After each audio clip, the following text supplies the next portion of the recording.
আসসালামু আলাইকুম রহমতুল্লাহ। কিরে, কেমন আছিস? হঠাৎ দাড়ি বড় করে ফেললি, এমন পরিবর্তন, এর পিছনে কারণ কি জানতে পারি? ওয়ালাইকুম সালাম রহমতুল্লাহি বারাকাতুহ। আলহামদুলিল্লাহ, ভালো। তুই ভালো আছিস? আসলে অনেক দিন ধরেই ভাবছি দাঁড়িয়ে রেখে দিব, এবং আমি এই বিষয়ে একটু পড়াশোনা করে দেখলাম যে দাঁড়িয়ে রাখা সাধারণ কোনো সুন্নত না, বরং এটা সুন্নতে ওয়াজিবা।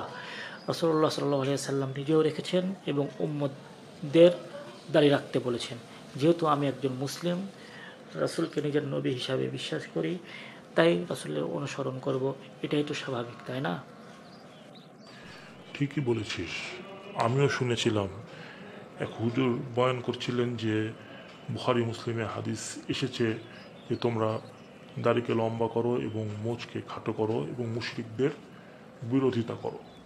তাহলে অবশ্যই তো দাড়িকে লম্বা করতে হবে, না হলে আমার চেহারা আর মুশরিকদের চেহারা তো এক হয়ে গেল।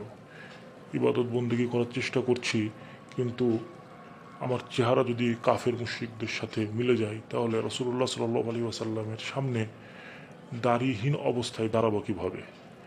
সেজন্য আমিও নিয়ত করলাম আমার চেহারা যেন আবু জাহালের মতো না হয়ে আবু বকরের মতো হয়ে যায়। আল্লাহ তালা আমাকেও তৌফিক দান করুক। মাশাআল্লাহ, শুনে অনেক ভালো লাগলো যে তুইও নিয়াত করে ফেলেছিস দাড়ি রাখার। আল্লাহ তোকে তৌফিক দান করুন। এ ভয়টা আমিও করি, যখন আমার কোনো আত্মীয় দাড়িহীন অবস্থায় কবরে চলে যায়, তখন মনে হয় না জানি কবরের মধ্যে তার সাথে কেমন ব্যবহার করা হচ্ছে। ফেরেশতা যদি তার গালের উপরে একটা থাপ্পড় মারে, রাসূল যদি উম্মত হিসাবে তাকে চিনতে অস্বীকার করে,